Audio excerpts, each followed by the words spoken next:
As I was doing my reading for this video on the fruit of the Spirit, I noticed something, and it was impressed on me to share. And I think it's important. Stick with me. Welcome back to our next video on the fruit of the Spirit, and tonight's going to be a little bit different. As I said before, as I was reading through this, I noticed a difference between versions of the Bible, and it was impressed on me that I need to share this, and it's important. And let's just get straight into it. We're going to start by covering the fruit of the Spirit once again from Galatians 5, verses 22 and 23. And I will be reading out of the New King James Version first. Here we go. But the fruit of the Spirit is love, joy, peace, long-suffering, kindness, goodness, faithfulness, gentleness, self-control. Against such there is no law. Now, let's read that from a different version. And I want to see if you notice the difference. So now I'm going to read from the King James Version, the exact same verses, Galatians 5, 22 and 23. I'm going to put it on the screen. But the fruit of the Spirit is love, joy, peace, long-suffering, gentleness, goodness, faith, meekness, temperance. Against such there is no law. Did you catch the difference? All right, just in case you didn't, I did. So let me grab my notes. I'm going to cover it with you. In both versions, they talk about goodness. In both versions, they talk about gentleness. In the New King James Version, they use the word kindness. And in the King James Version, they use the word meekness.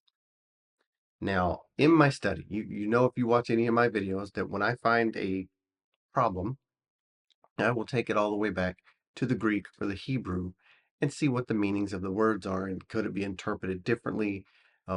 Try and come into the mindset of what was this Bible interpreter thinking. But what I found was kindness, goodness, and gentleness can all be paraphrased or reused from the same root words. But meekness had a different root word. And that root word or the word meekness does not appear in the New King James Version. Then I went down the rabbit hole. Okay, let's figure out why. All right, we're going to start with the key differences between meekness and kindness. Meekness speaks of an inner attitude, where kindness talks about an outward action. Meekness submits strength to God. Kindness extends goodness to others. Meekness responds gently under pressure. Kindness acts graciously toward need. Meekness relates to humility. Kindness relates to compassion. Not a bad thing. Meekness governs reactions. Kindness governs interactions. The biggest difference I see there is meekness talks about humility or being humble and submitting yourself to God, humbling yourself before God. Kindness leaves that part out. You can be kind without humbling yourself before God. You can be kind without submitting yourself to God's will. You catch the difference there? Now, why did the interpreters of the New King James Version leave that out? I don't know. I don't know. I don't know what they were thinking. I wasn't there when they did it. But if you ask me, it removes a requirement of having a relationship with the Creator God. You must humble yourself before God.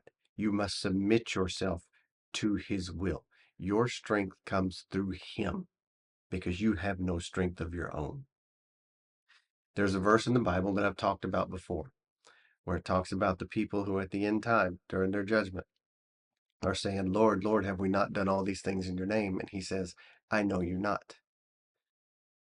Those could be the people who were kind and did all the works, but did not humble themselves and submit themselves to God and have a relationship. And if that's been left out of the fruit of the Spirit, that's a concern. Now, the other ones, the other things we've discussed, gentleness, goodness, kindness, we all know what those are, and we don't need definitions of those. If you do, you can look them up in a dictionary. But I think you already know what those mean. Those are a characteristic or the character of Christ coming through us that he has put in us with the indwelling of the Holy Spirit. You don't get that without humbling yourself before the Lord and submitting yourself to his will. That's a requirement. Just to wrap it up, let's go back to Galatians 2, verse 20. I have been crucified with Christ. It is no longer I who live, but Christ lives in me. Anyone can be kind, but do they have a relationship with God? Think back to the words of John the Baptist. I must become less. He must become more. Galatians 2:20 said it is Christ that lives within me, and that doesn't happen without submission. That doesn't happen without humility. That doesn't happen without meekness. Remember what I always say. When you open this book, you need to ask for the guidance of the Holy Spirit to give you discernment and understanding of what the meaning is supposed to be. You need to compare and contrast versions of the Bible, the different versions of the Bible, to make sure you get it right. This is your responsibility, no one else's. When your judgment day comes, there'll be no pastor, no preacher, no priest, no pope standing next to you saying, my fault. What you need to do is humble yourself before the Lord. Submit yourself to his will. So on your judgment day, Jesus will stand next to you and say, Father, this one's with me. I'll see you in the next one.